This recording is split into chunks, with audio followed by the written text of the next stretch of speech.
Hi there, Doug Lindsay here with 10 slides in 10 minutes. Your financial questions answered in 10 minutes or less. Identity theft is the top annual complaint to the Federal Trade Commission. It is your duty to guard your private data, and here are a few tips. An out-of-wallet security question is one to which the answer is not stored in your wallet. For example, the town or hospital in which you were born. The answers to these questions, though, can often be found on the internet, so rather than use the real answer, make it up instead. You now have a fake identity. This, of course, makes it harder for you to remember, but it also makes it harder to steal. Also, avoid using questions about your family. I bet in short order that I can find your son's birthday on the internet, so why use that as a password? Change passwords frequently. Some websites force you to do this, but you could also set up a regular time to do so, like every April 15th, tax day. You've probably seen two-factor authentication, even if you don't recognize this name. Hotmail and Gmail have it. Fidelity does too. I have software on my computer called VIP Access by Symantec. It has a special ID tied to me and my computer and a 6-digit security code that expires every 30 seconds. After I enter my user ID and password on the Fidelity website, a second screen comes up asking me for this security code. So two-factor authentication is your password and this security code that you enter. Next, shred private documents. As a service to our clients, every April we hire a shredding truck to park in our lot for the afternoon. Clients come by with boxes of documents and we shred them. Finally, review your financial institution's user agreements, as you might be surprised at what they require of you. We'll do that next. Fidelity has a customer protection guarantee. They will reimburse you for losses due to any unauthorized activity occurring through no fault of your own. It's not automatic, though. To qualify, you need to follow these 3 guidelines. First, you must check your account information no later than 30 days after delivery. In other words, don't wait a year to discover a problem. Second, you need to keep Fidelity apprised of your current contact information. If you change your email address, you have to tell them.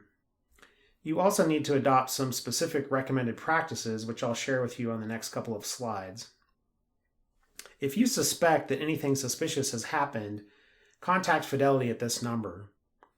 Finally, if you share your credentials with anyone, then their activity has been implicitly authorized by you. Don't give your daughter your user ID and password and then complain to Fidelity after she's made bogus trades on your behalf. Remember, Fidelity is your custodian, as all of MGM's clients have their money housed at Fidelity. Here are the first 5 items in Fidelity's account security checklist. First, create a strong password. You know the drill: special characters, capitals, numbers. Fidelity's website will help you do this. Second, when you first start with Fidelity, your login will be your social security number. Change that to something else. Next, you can get a free copy of the Symantec software that I described earlier for two-factor authentication. You just install it on your favorite device, and then you'll have a secondary number to enter after your user ID and password screen. You can also sign up for transaction security. If you were going to close an account or make a large withdrawal, Fidelity would send you a PIN to enter to prove your identity. You likely won't see this feature much, as you've hired us to take care of these special transactions, and we have our own security measures in place. Finally, you can set up text alerts at Fidelity for things like account balances, mutual fund distributions, trades, or password changes. Fidelity has alerts for almost everything. 4 more items on the checklist. Next, download free antivirus software. You may already have this, but it's really important, and you should keep updated antivirus software running on your computer at all times. Sign up for electronic delivery. Your confirms and statements will go to your email address instead of sitting in a physical mailbox where they are more susceptible to theft. Next, learn the signs of phishing. Phishing is when a malicious user sends an email to you pretending to be somebody like PayPal or eBay or American Express. Then when you click on the link in the email, you're redirected to a fake website. From there, they'll try to get you to enter your private information. As you're browsing the web, watch the name of the website in the link and look around a bit to see if you actually feel like you're on a company's official website. Finally, you need to review this customer protection guarantee, check, and done. Follow the web address at the bottom of this slide for details or call us for help. An important step in protecting yourself from identity theft is to review your credit report every year. Inaccurate credit information could impact you in significant ways, preventing you from getting credit, pulling down your credit score, and increasing your interest rates, keeping you from getting insurance or even a job. By law, you can request a free copy every year. Review it to make sure it's complete. This guards you against identity theft because you'll see it happening on your report. You can get your free report from the website or phone number on this slide. Annualcreditreport.com is the only website you should use. Others may try to charge you or scam you, so beware of imposters.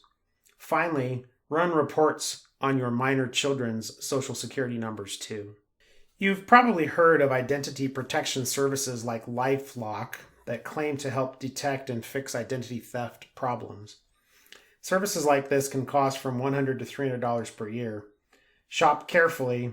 Consumer Reports magazine says they're not worth it. In December of 2015, LifeLock agreed to pay a $100 million judgment to settle an FTC claim that their ads overstate the strength of their products. LifeLock did not admit fault, but did write out a big fat check. In 2014, 86% of identity fraud victims had zero out-of-pocket costs, so the dollar amounts at risk seem small. But it can take you a lot of time to fix an identity theft problem, and these services claim to help with that too. For credit or debit card fraud, though, you already have federal laws and industry protections in place to limit your liability. Bottom line, we're not convinced, but we'd love to hear of your experiences with these services.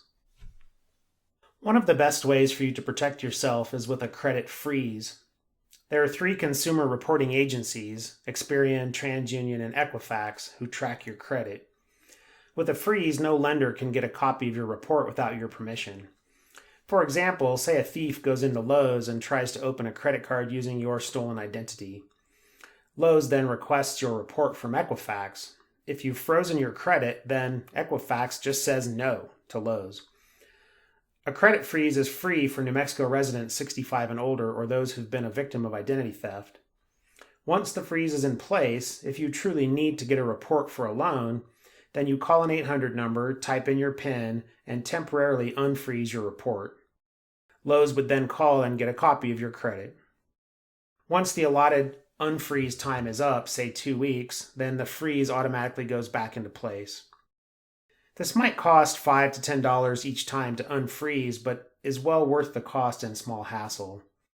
Call us to get a detailed document on how to freeze your credit, or use the links below from each of the 3 agencies with detailed instructions on how a freeze works.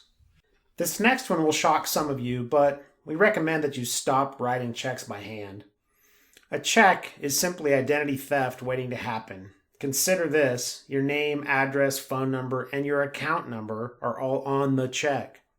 Somewhere along the long route of this handwritten check going from your checkbook through the system and back to your bank, somebody steals your routing and account number. They can then call up their vendors, say their cell phone provider, and pay their bill via an automated services using your account numbers. Instead, use online banking to pay bills. Even if the bank has to send a paper check, which often they don't because they transfer the money electronically, but with a paper check, your personal account information is not actually on the check. For depositing checks, you can use your bank's smartphone app to take a picture of your check, which is then deposited electronically, then shred the original. For small transactions, cash is king. Just get a receipt. Finally, try person-to-person payments. I've used some of these and they are fairly inexpensive and seem to work well. Consider PayPal, Square Cash, Venmo, or Pop Money. New ones are popping up all the time. You've got to watch your accounts. You can set up alerts to go to your phone or email. For example, you can get a text when your balance drops below, say, $500, or get a text for any credit card charge over $100. You could get an email sent whenever a new computer is registered to your account or your password changes.